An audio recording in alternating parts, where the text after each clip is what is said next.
أعوذ بالله من الشيطان الرجيم. بسم الله الرحمن الرحيم. الحمد لله رب العالمين، والصلاة والسلام على سيد المرسلين حبيب قلوبنا وشفيع ذنوبنا وطبيب نفوسنا القاسم محمد بن عبد الله وعلى أهل بيته الطيبين الطاهرين. محمد وآل محمد. ولعنة الله على أعدائهم أجمعين من الآن إلى قيام يوم الدين. السلام عليكم جميعا ورحمة الله وبركاته. En el nombre de Dios el clemente, el misericordioso, la paz de Dios sea con todos sus profetas, desde Adán hasta Muhammad sallallahu alaihi wa. Bueno, la última sección de este día, de esta jornada, vamos a hacer una ronda de preguntas y respuestas, como la de ayer. Podemos seguir tocando los temas que tocamos ayer, ya fueron más que todos referidos al tema de la mujer, o podemos abrir otros temas. Pueden ser preguntas y respuestas diversas, de diversos temas, o podemos tener un tema eje y dirigir las preguntas sobre ese tema.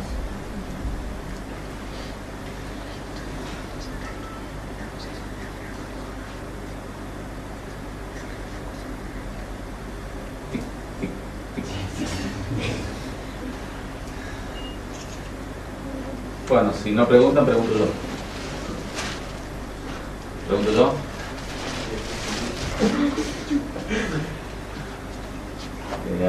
En árabe el por qué le dicen limada. Entonces, en una universidad hay un examen muy importante. Un examen de ingreso a la Universidad Islámica. Y vino un profesor y bueno, todos estaban muy nerviosos por el tema del cuestionario que vaya a dar en la universidad. Entonces vino el profesor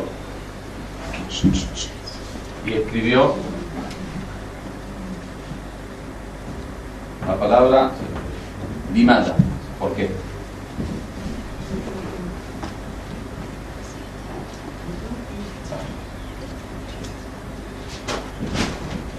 ¿Por qué? Y dijo, escriban. Escribieron por qué. Dijo, se fue, y dijo, les doy una hora para que respondan. Esa es la pregunta.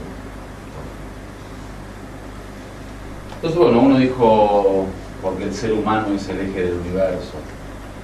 Otro dijo, porque Dios lo sabe todo. Otro dijo, porque la filosofía de la existencia es tal y tal cosa. Y bueno, empezaron a poner, digamos, cada uno una respuesta al por qué. O sea, el por qué, ¿no? Que sería la filosofía de la existencia, de la vida del ser humano, el por qué.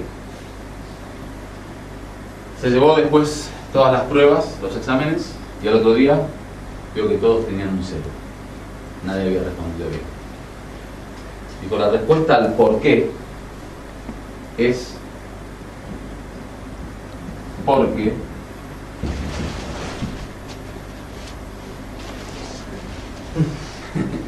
¿por qué? ¿Por qué?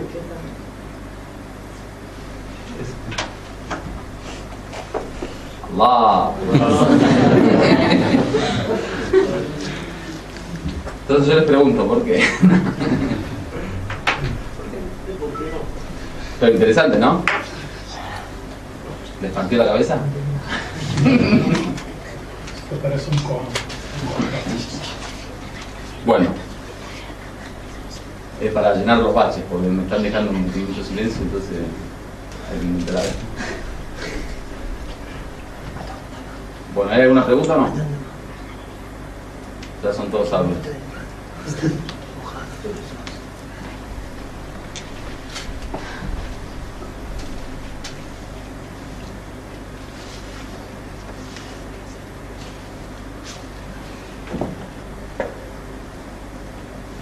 Tocamos un tema, ¿quieren? Y empezamos a hacer preguntas sobre el tema. No tienen ganas de nada.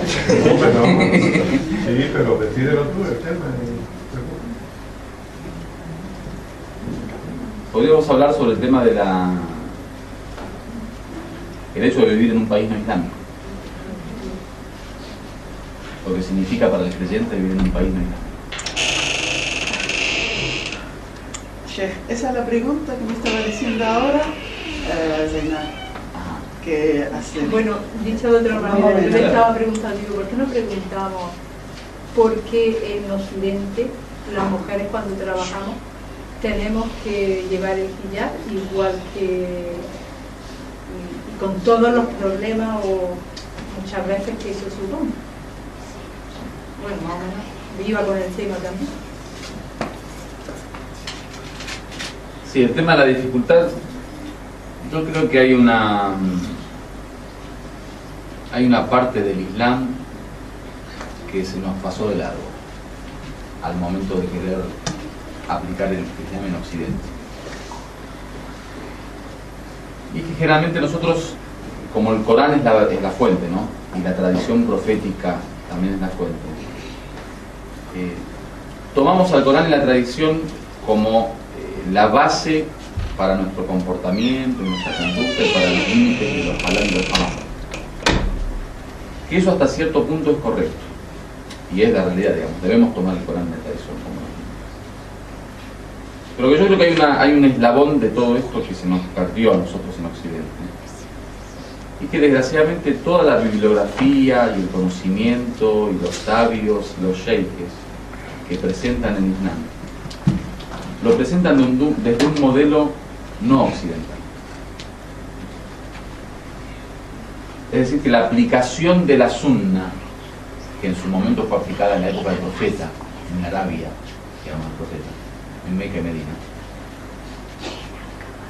era aplicada bajo las condiciones de un contexto cultural, social, temporal determinado.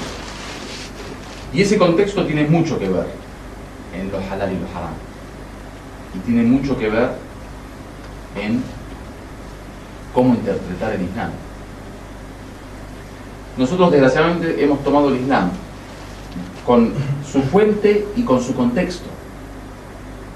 Entonces ese mismo contexto y esa misma fuente y esa misma interpretación la aplicamos hoy en día en Occidente tal cual está. Y eso yo creo que es un error. Yo le voy a dar un ejemplo pequeño pero que es muy ilustrativo. El tema del halal y el haram, de la comida halal y la comida haram. Todos sabemos que tenemos que comer comida halal, carne halal, degollada. Ahora es muy fácil, por ejemplo yo como un estudiante que está en Irán, alguien me dice, bueno, ¿esto es halal o haram comerlo? ¿Le digo es haram o es halal? Si digo es halal, digamos, debes comerlo halal. Bueno, la persona que está en Irán, por ejemplo, sale a la carnicería y encuentra carne halal, va al supermercado y encuentra carne halal, va a un restaurante y encuentra carne halal, abre la heladera de su casa y encuentra carne halal. O sea, el comer halal no le significa ningún tipo de dificultad, cero dificultad. ¿Qué quiere decir? Que ese tipo, si come haram, es un estúpido y es un enfermo mental. ¿Por qué? Porque todo es halal en Irán. Entonces, el cometer un pecado en una sociedad como esa y en un contexto como eso es una barbaridad. ¿Por qué? Porque todo te ayuda a hacerlo halal. Y es más, para hacer el haram tenés que ir a buscarlo y te cuesta y tenés que forzarte. Entonces yo ahí digo, bueno, tenés que comer halal. Listo. Ese es el taklif, la responsabilidad, su obligación. Y el tipo va y come halal. Ahora, yo eso mismo lo dije en Santiago de Chile. ¿Sí? Tienen que comer halal. Y le pongo todas las aleyas y los hadices, ¿no? Tal cual dice el Islam.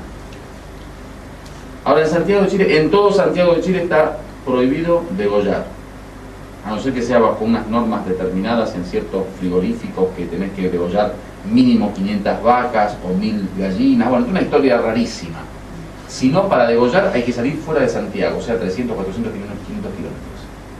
¿Qué significa? Que si yo al nuevo musulmán, por ejemplo, le digo tenés que comer halal, le estoy diciendo mínimo una vez por semana tenés que irte 500 kilómetros o 400 kilómetros fuera de Santiago.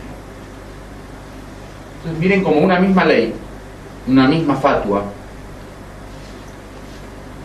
a uno le significa algo totalmente normal, como abrir la heladera y comer el primer churrasco que se le encuentra, o ir al primer supermercado y comprar el primer pollo que se encuentra, o ir al primer restaurante y comerse la primera hamburguesa que se encuentra.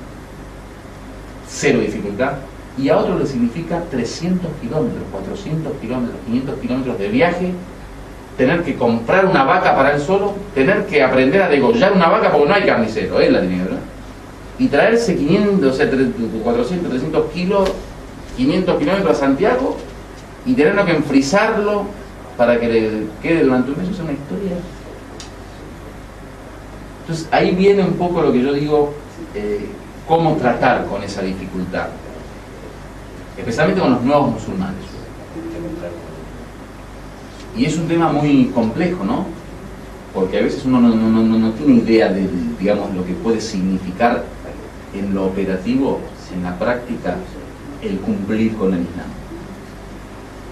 Pero yo no digo esto por el hecho de que uno cumpla o no cumpla, digo por cómo es la postura de muchos creyentes frente a ese musulmán que no cumple. Y desgraciadamente lo que ocurre a veces es eso, que uno dice, no, pero este no come carne halal. ¿Está bien? Pero vos sabés lo que le significa a este tipo comer carne halal. Tío, me pasó que discutí con muchos sheikhes en América Latina el tema del halal, por ejemplo. No come halal. Bueno, ¿qué es no come halal? Es que no tiene posibilidad de comprar una vaca para él solo, o no tiene dinero, o no puede salir 500 kilómetros. Entonces yo digo, el no comer halal para esa persona es tan haram como para el tipo que está en medio de la Meca o Medina o Hong Kong. Eso hay que investigar. Pero después hay otras cosas que son peores, que cuando algo casi se imposibilita cumplir con el halal. Yo te doy un ejemplo. Una persona se hace musulmana hoy en España. Todas sus familias son incrédulas, o cristianas o judías o lo que sea. El tema de la pureza y la impureza, ¿sí? Entra a su casa, todo es impuro en su casa. Baño, sábanas, almohada, heladera, cubierto, toalla, todo es impuro. ¿Qué quiere decir? Anda a purificarte toda tu casa, la que tiene 30 años sin purificar. Es decir, ¿cómo interactúas con una persona que tiene una vida así? Es su vida. ¿Qué decís? ¿Matá a tus padres para vivir todo tángel? O sea, esos son sus padres, viven en el seno de una familia, no viven con su papá, su mamá, sus hermanos, una vida normal. ¿Qué quiere decir ese tipo? Decís, no comas en la mesa de tu casa, no comas de las manos de tu mamá. ¿Cómo lo maneja ese hombre? Y ahí está el talibán, ¿no? No, Najes Taher, no, pero no es Najes Taher, tío, tenés que ver la realidad de ese pobre hombre. Te tiro otra. Un tipo tiene una empresa de vino, vive de eso, gana mensualmente 50.000 euros. La empresa de vino le va muy bien, 50.000 euros mensuales. Todo lo que tiene de dinero es haram, pero es cristiano. Hoy se hace musulmán. Ashhadu an la ilaha illallah Muhammad Rasulullah. Y al vino halal. ¿Qué hace? ¿Qué hace? Vende la empresa. Todo su capital es haram. Su empresa es haram. Toda la ganancia que tiene es haram. ¿Qué le decís? ¿Cerrar la empresa? Claro. 50.000 euros mensuales. Es que no puede Si nos seguir. da 30 euros. Ahí no puede hacer otra cosa. Pero, por eso quiero decir, ¿qué es el Islam? O sea, el Islam es decirle cerrar y se acabó porque es haram. Claro. Se pega un tiro. Vos estás loquísimo, macho. O sea, 50.000 euros mensuales. Y si no, está bien, yo la cierro. ¿Vos me mantenés? El imam Ali alayhi salam venía un tipo pobre. Decía, mire, mu'minin, quiero casarme. ¿Qué le decía? Ve y cásate. Agarraba del Baitul Mal, el tesoro público, le daba la plata para casarse, le decía, anda a casarte. Y si no conseguís, llamame que yo consigo a la vecina de al lado o algún pariente. O sea, la metodología de la difusión en los imames y en el profeta no era únicamente imponer la ley. Esto es halal, esto es haram, esto es obligatorio, hay que hacer esto. No. Proponen la ley y proponen el camino de posibilidad de practicar la ley. Un tipo que, por ejemplo, vive en Europa y lo único que ve son mujeres semidesnudas todo el día. Vos decís, no, tenés que bajar la vista, ¿viste? Y no mirar. Después le decís, no te podés masturbar, no podés tener sexo extramatrimonial ni prematrimonial, no podés estar en soledad con una mujer en un lugar privado, no podés escuchar música, o sea, no podés ir a las discotecas, tampoco podés comer carne de cerdo, ni carne que no sea halal, ni alcohol. Es tipo, ¿cómo me querés matar? O sea, yo soy un español normal que vive como cualquier español y que todo eso que vos me estás diciendo no es un pecado, es parte de mi cultura, o sea, es una historia que yo la digo desde la naturaleza de cualquier español normal. ¿Qué haces? ¿El primer día le decís todo eso? ¿Cómo se hace? Yo doy un ejemplo. Un tipo vino amante del Islam, cristiano de origen shia, nieto de libaneses chiitas, amante del Islam, enamorado, se leyó todos los libros que le mandamos, la traducción de los sitios web, una cosa, una pinturita. El tipo que era DJ le dicen acá, DJ. Y venía el tipo con la música, una cosa, viste. Y vino el jefe y dijo, ¿qué opina el Islam sobre la música? El tipo recopado con la música. ¿Qué opina el Islam sobre la música? Haram. Assalamu alaikum wa rahmatullah. Se fue, nunca más lo vimos. Entonces, ¿cómo es? ¿Qué es el Islam? Decir que es haram para que el tipo se haga un kafir después y pierda lo poco que tenía de Islam. ¿Se entendió? Sí. Entonces ahí digo, ¿cómo se interpreta el Islam? Y si lo sabemos interpretar, ¿cómo se aplica? ¿Se aplica a todos por igual? O sea, lo que decía, acá todos tenemos que tener hijab y todos tenemos que comer halal. O sea, ¿eso dice el Islam o no? Yo no estoy dando fatwas, yo estoy planteando una discusión. Digo, y la persona que por usar hijab, por ejemplo, la echan del trabajo y después tiene que mendigar, ¿o no? Termina al final pobre, mal, digamos, por Dios. ¿Cómo es el Islam? O sea, el Islam por el hijab permite que la honra de una persona, la reputación de una persona acabe en el piso. Entonces, solo por el hijab. Por eso digo, ¿cuál es la forma de priorizar? ¿Es más importante el hijab? ¿Es más importante el trabajo? ¿Quién dice eso? ¿Quién lo decide eso? Entonces, yo creo que un trabajo para nosotros, para investigar acá como musulmanes que nos toca vivir en Occidente, es un poco eso. ¿Cómo interpretar el Islam? Uno. Y cómo aplicar a nuestra realidad ese Islam interpretado. Te doy otra facta. Mujer casada, cristiana. Casada con cristiano. 5 hijos. 25 años de matrimonio. ¿Está bien? ¿Lo imaginaron? Mujer, cristiana, esposo cristiano, 5 hijos, 25 años de matrimonio. La mujer conoce el Islam. Le gusta el Islam, ashhadu an la ilaha illallah Muhammad Rasulullah, se hace musulmana. ¿Con quién está casada? Haram. ¿Qué dice el Islam que hay que hacer?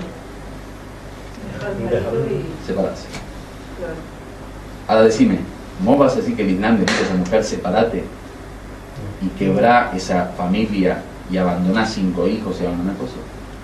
Entonces, explíquenme qué dice el Islam. O sea, yo quiero saber. Yo ignoro, quiero saber. Eso, ¿no? ¿Eh? El fiqh dice eso. Pero el fiqh dice eso. ¿Me vas a decir que el fiqh le dice a una mujer de hace 25 años casada con un tipo, separate y acabá con una historia familiar de 25 años y con 5 hijos? A ver, yo no soy faqih. Pero por eso estoy diciendo, ese es nuestro problema. El problema es que nosotros entendemos eso. El fiqh lo dice, pero la religión es el fiqh y nada más. O sea, la religión no tiene moral, no tiene sentimiento, no tiene lógica. A eso voy. Digo, el fiqh lo dice, cierto, y yo conozco la fatwa, por eso te la dije. Pero, por ejemplo, con respecto de la carne, o sea, nosotros somos la segunda generación de chiitas aquí porque nuestros padres fueron chiitas, fueron los primeros que vinieron. Bueno, ellos cuando estuvieron en Granada, cuando no había carnicería halal y vamos, Muhammad Ali Mikael lo saben, que hubo mucho tiempo en que ellos comían una dieta de peces y un poco más, y verdura y ya está. Eso sí se Y cuando vamos, eso se resoluciona, ahora no sé. Sí, pero está bien, pero vuelvo a explicarte. El joven de 13 años que se hace musulmán, cristiano era, y vive en una familia de cristianos, 13 años tiene. No cocina, ni tiene economía independiente, ni puede comer en restaurantes. Come en su casa y la madre española normal que le pone a todo jamón y cerdo. Normal. ¿Qué hace? ¿Qué hace? A ver, yo soy niño de 13 años, me acabo de hacer musulmán. Y vino mamá, me puso ahí el cerdo, el jamón y el serrano.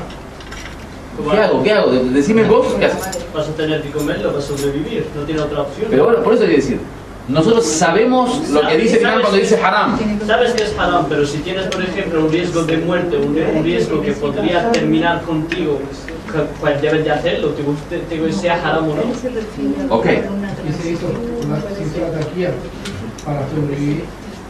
Cuando obligaban a que todos fueran cristianos, pues tuvieron que hacer eso. Por eso aquí en Andalucía hay una serie de propiedades de España. Porque tenían que ser, se nota que eran mejor cristianos que ellos.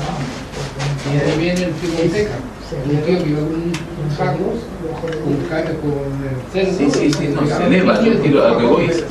¿Qué tan posible es hacerlo? Realmente es posible que uno le obligue a todo el mundo a hacer eso. Yo quiero un caso personal de como nuevo musulmán. La población aquí no se echó a todos. Además, muchos volvieron de nuevo. Centraros todo. Lo que pasa es que tuvieron que hacer la taquilla para sobrevivir, claro. Yo voy a decir un caso personal un poco cafre, pero lo voy a decir, ¿no? Este verano, pues era Ramadán, hice una parte de Ramadán, y ahora yo tengo familia en Italia, y son todos, aparte que son cristianos, toda mi familia es católico, pero yo, por ejemplo, dos de las personas más importantes en mi vida es mi abuelo y mi abuela. Para mí son sagrados, eso no está por delante de todo, ¿no? Bueno, mi abuelo y mi abuela, mi padre y mi madre. Y entonces yo me puse en el dilema, me ha pasado 2 veces, y me puse en el dilema de que yo que voy para allá y disfruto comiendo con ellos, desayunando con ellos, tenía que hacer Ramadán y eso me lo iba a perder. Es una cuestión de sentimiento. Entonces yo tomé la decisión de no hacer Ramadán y de recuperarlo más adelante, como estoy haciendo poco a poco. Para mucha gente que conozco, pues eso parecía que estaba haciendo yo qué sé, pero es que yo, por ejemplo, yo no creo que Rasul ni creo que el Islam destruya a las familias, y prefiero hacer eso como estuve leyendo un musulmán italiano que yo me quedé frío, ¿no?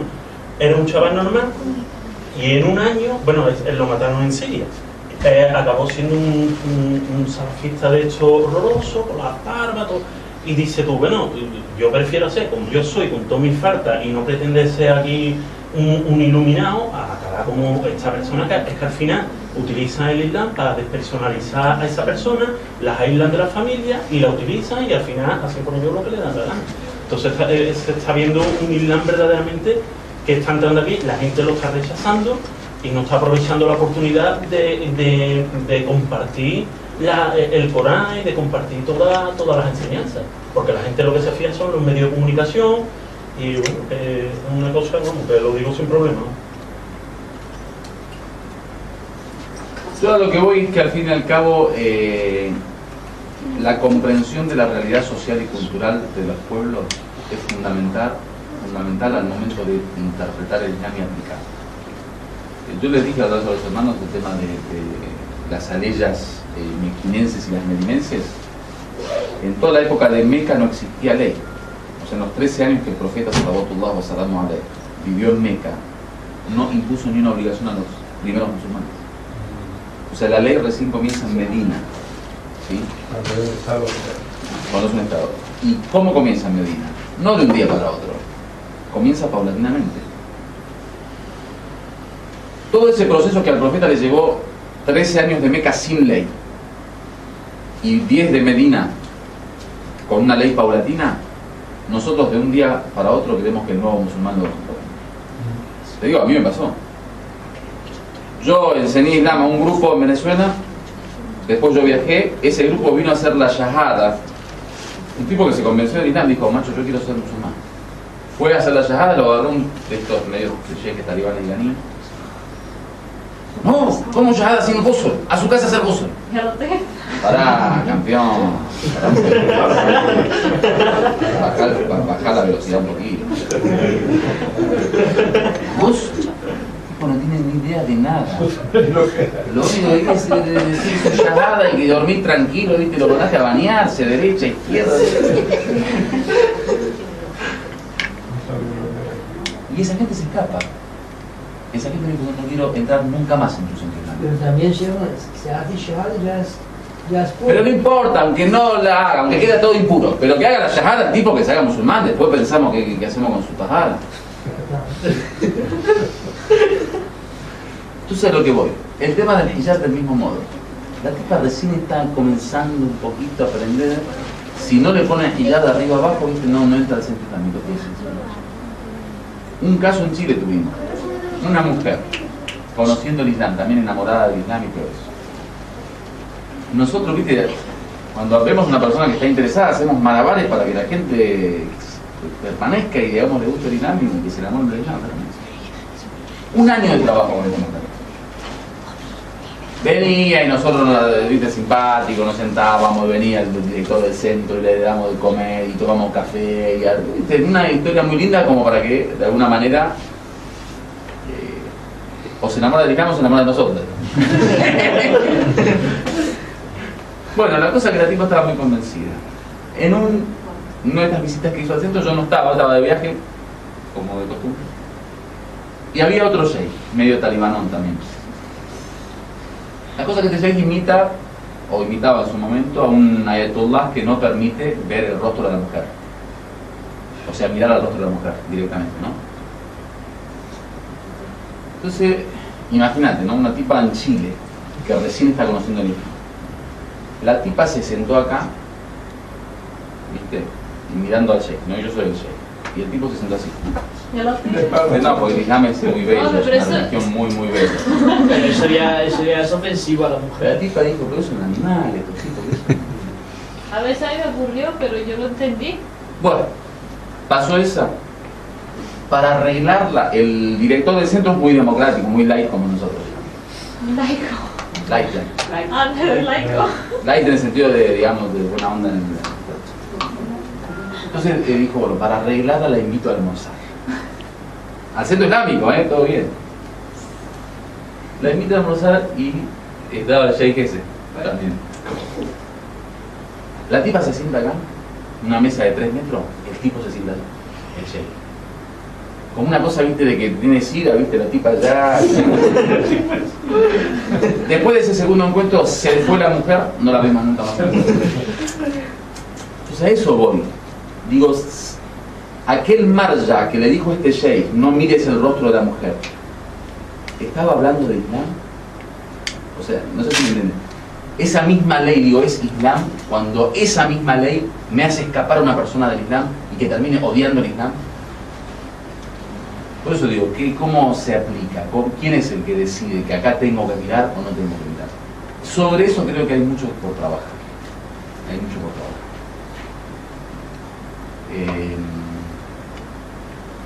Tiene muamalat. Sí, así es. La religión es trato. Después lo otro es eso que dijo la hermana, que la religión es trato. Muchas veces nosotros como que simplificamos la religión en los halal y los haram, digamos, de conducta, ¿no? De que si cumple o no cumple. Si se levanta a la mañana a rezar o no se levanta. Si vino al dua a comer o no. Quizás el hombre es una maravilla, ¿eh? Y quizás ayuda a los pobres y sirve y digamos, es un bombo. Pero bueno, quizás no se levanta a la mañana para rezar. Nosotros ya lo miramos con mala cara, que un poquito no reza, ¿no? ¿Quién entra al paraíso? ¿Él o yo? O sea, ¿quién entra al paraíso? El profeta Moisés, alayhi salam, le preguntó a Dios quién es su vecino en el paraíso. Dios le dijo, anda a tal montaña, tal pueblito, tal casa, y ahí vas a encontrar una persona. Fue, vio un carnicero, un hombre que vendía carne. Solo lo contempló, lo miró, digamos. Después vio que cerró la carnicería, se fue a su casa y encontró a una mujer viejita sentada en un lugar, digamos, especial, tipo una esquina, digamos, especial. Y este hombre la agarró, la bañó, la perfumó, le cambió la ropa, la vestimenta, la peinó, la ordenó, la sentó, le dio de comer y terminó su labor. La mujer movía sus labios, así, por ejemplo. Eso es lo que vio Moisés. Después preguntó a Dios que habrá habido un error, o sea, mi compañero, yo pensé que era un profeta, un monje, un sabio. Y vi un carnicero que fue a su casa y dice eso es. Esa es mi religión. Un hombre que cuida y protege a su madre. Y que su madre suplica para él. No le mostró monjes, no le mostró quien reza durante la noche, no le mostró un sabio, no le mostró una persona que lee todo el día, ni que la discute todo el día. Un carnicero que lava y cambia su mano. Hasta ahí. El compañero, el vecino de Moisés en el paraíso. No estaba un tipo creyente que dice, bueno, sí, está bien, que Dios aceptó su hajj. No, el vecino de Moisés en el paraíso. Entonces yo digo, ¿qué es? O sea, tanta lectura, tanto el curso, tanto... Yahya Muhammad, Yahya del Congo, sí, el de Gibraltar. Una persona muy simple pero muy sabia al mismo tiempo. Y me decía una vez que siento tanto conocimiento, tanto viste, es una cosa de universidades, biblioteca, libro, congreso, conferencia, clase, profesores, escuela, amama, sabio, una cosa que uno dice, tanto. Y él un poco me decía, dice, ¿para qué? Como siento si hay tanto conocimiento y tan poca aplicación, tan poca práctica, tan poco trato, como dice el din el muamala, tan poco trato islámico. El trato, quiero que el trato sea muhammadí. Porque todos decimos, viste, para rezar, agarramos el libro del rezo, el profeta miraba ahí en el medio, el profeta el hombro así, el otro hombro. Está bien, macho, pero ¿cómo trataba el profeta al vecino? Ese mismo que viste cuando mira ahí justo a la piedra, las cosas, las manos ahí, justo ahí, a todo al qibla. Ese mismo cuando sale le saludas, no te saluda. Cuando uno lo mira mal dice, ¿qué te pasa, negro? Así. Ese mismo, O sea, el salat muhammadía. Pero en el trato con la gente, no existe islam, como que Dios del musallé, de la alfombra de rezo para allá no hay Dios, ¿viste? No hay más gobierno de Dios. Pues fíjate los imames salam, en los duás, el hincapié que hacen en los momentos de soledad. El pecar o el cuidarse del pecado en los momentos de soledad. ¿Por qué? Porque ante la gente somos todos profetas. Pero yo estoy ante la gente, cómo habla, cómo sabe, cómo... Sí, ante la gente, pero uno en la soledad, ¿qué es? O sea, en la soledad pensás para Dios, dormís para Dios, te duchás para Dios, comés para Dios. Acá en el rezo todos decimos Qurbatan min Allah, siempre el vídeo que escucha, Qurbatan min Allah, todo para Dios, lillah. Pero mi vida es para Dios, nuestra vida es para Dios.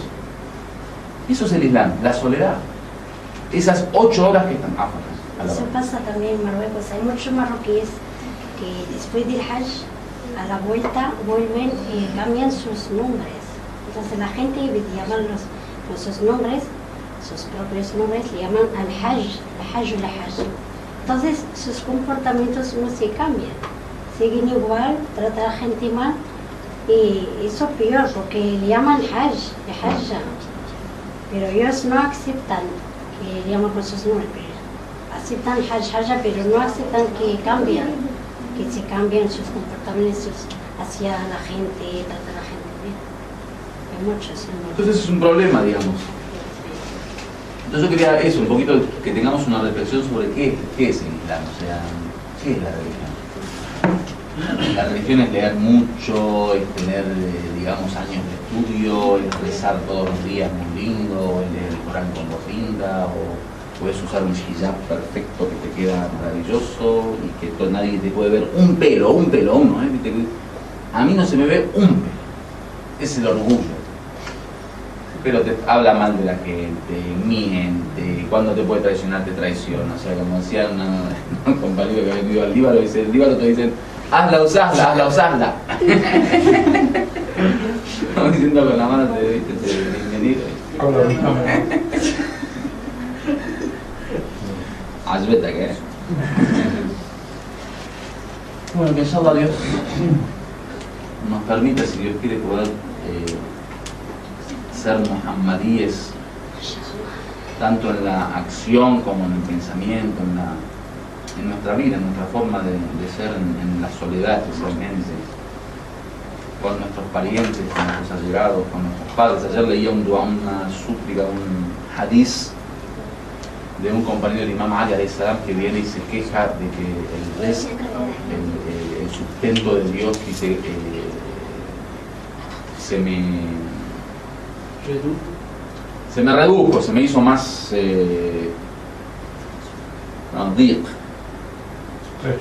estrecho. Dijo, bueno, empezó a decirle, digamos, que quizás estás haciendo algo que promueve eso, que digamos, genera eso. Por ejemplo, escribir con un lápiz atado, dice, al katabta biqalamin ma'qud, como un lápiz que está atado, ¿no? Eso se ve que aminora, digamos, o disminuye el resto. Dijo, no. Y empezó a decirle, quizás hiciste tal cosa. Dijo, no, quizás hiciste tal cosa. No. O sea, todas las posibles causas de la reducción del rizq, el tipo no las hacía. Dijo, quizás no estás haciendo súplica para tus padres. Dijo, sí. Dijo, es eso. Súplica para tus padres. Entonces, a lo que voy, ¿por qué traje este tema? Que hay veces la cuestión no tiene que ver con las causas externas y aparentes. Que uno dice, yo trabajo de la mañana a la noche y no tengo dinero. O cobro mucho dinero y no tengo baraka. Así como viene se va. Y eso que yo ahorro, lo que pasa es que eso es la parte externa de la historia. Hay otras partes que el Islam las tiene como causas verdaderas, que no es lo exterior. O sea, un dua a una madre o a un padre puede servir, ¿sí? Una caricia a un huérfano puede servir para abrir muchas puertas de barakat, de ciencia, de conocimiento, de sabiduría y de espiritualidad y de crecimiento espiritual y práctico. Entonces digo, todo esto era para decirles esto, que empecemos a tratar de buscar el Islam no en esa apariencia, no en esa cosa de que la mezquita con la cúpula. Tenía una persona amiga que fue a estudiar a POM y siempre andaba buscando las escuelas antiguas con esa decoración islámica y la ingeniería, arquitectura antigua y esas rocas que me hacen recordar. Digo, macho, estás equivocado. O sea, acá a POM no se viene a buscar eso. Acá a POM se viene a buscar ciencia, de sabiduría, y eso se encuentra en cualquier lugar, aunque sea en una computadora mágica. Entonces digo eso, salgamos de esa búsqueda de la religión en lo que ya se nos impuso como religión, para buscarla en aquello que quizá es el verdadero espíritu de la religión, o sea, la verdadera religión. Eso, para que la madre te haga tu dua, para ser finalmente el vecino de Moisés, Alexander. No para ser el creyente, digamos, que uno dice, bueno, esta persona es creyente. Eso, generalmente los conocidos en la tierra, en el cielo son menos conocidos, al revés. Muchos de los que no son conocidos en la tierra, en el cielo son conocidos. Eso, buscar el Islam en ese lugar. Tratar de ser conocidos en el cielo, la gente del cielo. Y yo creo que eso es fundamental, después del tema de la fe y de la acción, obviamente, que eso también es una condición, el trato y el carácter humano, o sea, trabajar sobre el carácter humano. ¿Cómo ser? Yo lo decía en una de las clases, que uno busca en cómo pensar o cómo actuar. Cómo pensar y cómo actuar es una necesidad y es, digamos, una condición. Pero lo más importante de todo eso es cómo ser. El Imam Ali dice Sa'atu ta'ammul khairun min alfi salat. Claro, una hora de reflexión es mejor que 1000 pesos. Entonces lo difícil es cómo ser, ¿sí? Porque el ser necesita una transformación sustancial, una transformación real. Y la transformación real no lo da leer mucho Corán, hacer mucho rezo, eso no lo da. La transformación es otra cosa. La transformación es como poner el hierro al fuego hasta que se derrita. eso es otra cosa. O sea, esa transformación necesita de ese fuego que transforme la sustancia. Y la sustancia no la transforma mucho ruku y mucho suyud. El Imam Sadr dice, no te de... O sea, la costumbre de la persona, como yo me lavo los dientes todos los días, rezo todo. Digo, el Islam verdadero no está en eso. ¿Y en dónde encontrarlo? Bueno, es muy fácil. El paraíso supuestamente es la manifestación del Islam en la otra vida, ¿no? Si uno logra el paraíso, es porque logró el Islam. Dice el Corán, Al-Jannatu mahfufatun bil makari. El paraíso está rodeado de cosas que no nos gustan. O sea, de cosas que significan un esfuerzo y una dificultad para el hombre. Lo contrario de nuestra cultura, que siempre buscamos lo fácil. Nosotros lo más fácil, lo más tranquilitos y más light posible, mejor. Wal-nar mahfufatun bil madarrat. Y el infierno está rodeada de placeres. O sea, si tenemos una vida que sentimos que todo placer, estamos con ellos. O sea, muy probablemente vayamos al infierno. Ojalá que Dios nos permita, si Dios quiere, aunque sea probar eso, si no es, digamos, parte de nuestra vida, por lo menos probar. En los hadices aparece, aunque sea una prueba, dawa. Que ya eso es suficiente. ¿Por qué? Porque obviamente el que lo prueba después ya se hace adicto. El que prueba, yo les digo, obviamente no por experiencia propia, porque yo soy el más pecador, pero sí por experiencia de haber visto a otros. Yo les digo, por ejemplo, en Irán, la poca experiencia que yo tenía con místicos, gente que te dice, mira, sinceramente no seguimos el dunya porque lo que seguimos tiene muchísimo más placer que el dunya. La gente piensa que el místico cambia el placer por el dolor o el placer por el sufrimiento, y eso es mentira. El místico te dice, no, yo cambio un pequeño placer por un gran placer.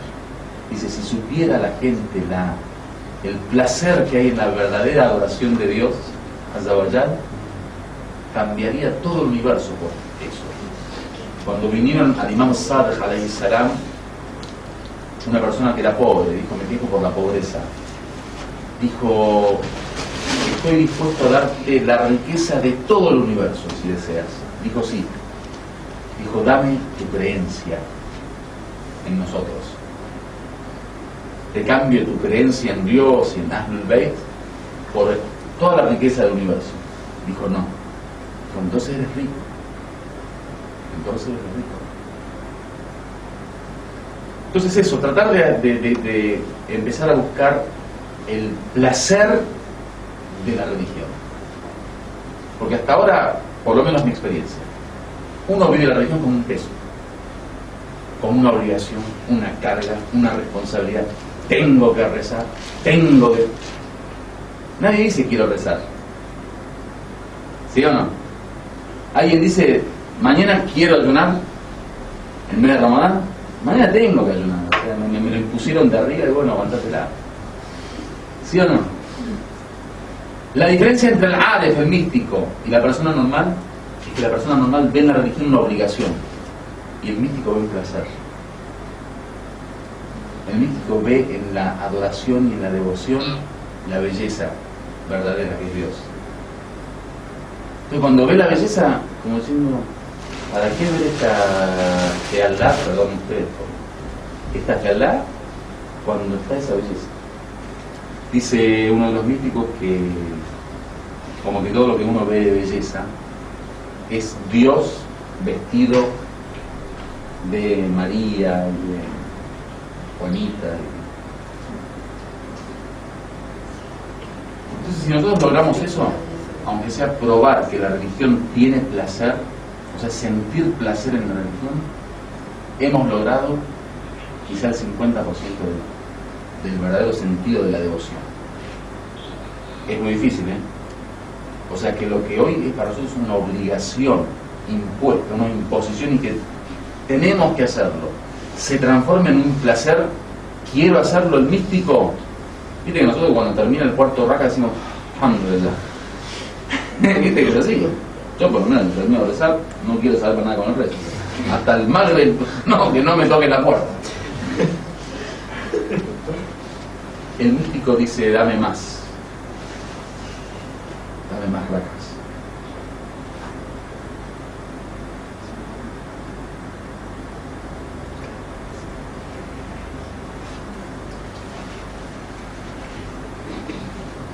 El místico quiere a Dios. Ve en el rezo el camino hacia Dios. Quiere más Dios. Quiero encontrarme más con Él. Quiero tener más tiempo con Él. Más tiempo en el enamorar, como en la relación de amor. Acercarme a alguien más. Entonces lo que para nosotros es estoy obligado a encontrarme con Dios, es para el místico es el encuentro. Dice el Imam Zayn al-Abidin alayhi salam, cuando se hacía el wudu empalidecía, cambiaba su color. Le preguntaban por qué. ¿Acaso sabes con quién me voy a encontrar? ¿Con quién me voy a encontrar? Todo eso lo resume Zainab en la belleza. Cuando después del encuentro con Yazid, martirizó el Imam Hussein, Abu Bakr al-Abbas, todo, Ashura, Karbala, todo eso, la peor desgracia. Y Zainab, con su visión de mística y su experiencia de mística, dice, ¿cómo has visto lo que hizo Dios contigo? Dice, no, ma ra'aytu illa jamila, no he visto más que belleza. El místico, cuando ve en todo lo que ve a Dios, solo ve belleza. Solo ve belleza. Y así es como trata a Dios a quien lo considera belleza. O sea, cuando uno empieza a ver a Dios como belleza pura, como el ser que realmente posee belleza, Dios ya se te muestra como bello. Tenemos en la mística un tema se llama la seducción divina. Dice que Dios también lo seduce al mismo. Hay una seducción como diciendo, el dunya te seduce, el poder te seduce, las mujeres te seducen, la riqueza te seduce, la fama te seduce, y frente a toda esa montaña de seducción viene Dios con su majestuosidad y su belleza y te seduce.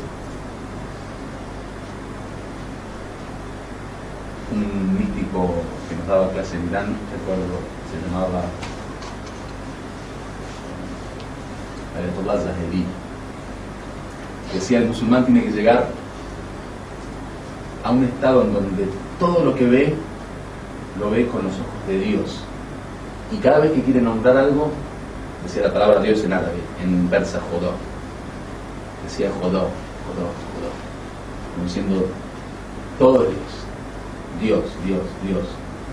Él se ponía en la clase en un estado muy especial.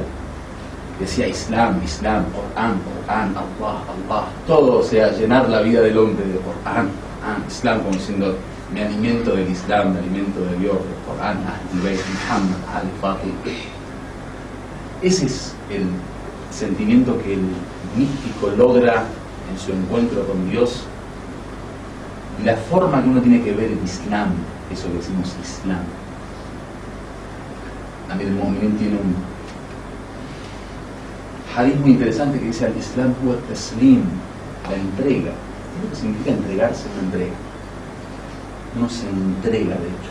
Todo se entrega, o sea, todo su ser es para él. Cuando Zainab hizo esa entrega, solo buscaba la conformidad de Dios. Entonces le preguntaba, quería saber si lo que había entregado había llegado. ¿Estás conforme, sí o no? Quería saber. Muchos de nosotros rezábamos y ayunamos. Dios esté conforme o no, yo cumplí con mi obligación. O sea, uno no busca la conformidad, busca zafar el momento. Cumplí. Si la aceptó o no la aceptó no es importante.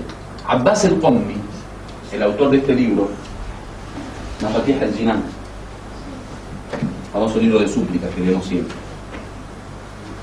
Abbas al-Qummi llevó Mafatih al-Jinan cuando terminó de escribir a la editorial para que se lo editen.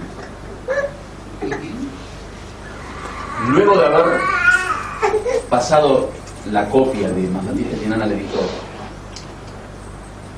al otro día fue y dijo: devuélvame la copia.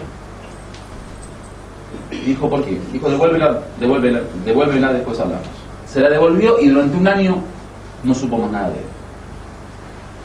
Al año viene Abbas al-Qummi al mismo editor y le dice: ahora sí, edítala. Dice: qué raro, hace un año estaba preparada para ser editada y recién hoy, después de un año, me la traes para imprimirla. ¿Qué pasó? Dice: hace un año, cuando yo te había pasado esa copia, había muchas cosas de estas súplicas y adoraciones y devociones, actos devocionales que había escrito que yo no había hecho. Entonces, ¿cómo le voy a decir a la gente que haga esto cuando yo no lo he hecho? Se tomó un año para cumplir con todo lo que dice el Mafatih al-Jinan, leer todo lo que dice, hacer todos los rezos, todas las cosas mustahab que aparecen. Recién luego de eso fue, dijo: ahora sí, edítenlo. Obviamente Mafatih al-Jinan hoy es uno de los 4 libros que está en la casa de todos los shias del mundo, junto con el Corán, Nahj al-Balagha y Sahih al-Sajjadiyya. Entonces ahí te das cuenta que no hay una definición única de Islam, o que uno a veces lo que creía hasta ahora que era Islam, de repente es parte del Islam. Quizá la esencia del Islam está en otro lado. Pero bueno, inshallah que Dios nos permita probar esa dulzura de su devoción, inshallah ta'ala, y nos permita purificar nuestros corazones y probar ese Islam que realmente da placer al ser humano. Walhamdulillahi rabbil alamin.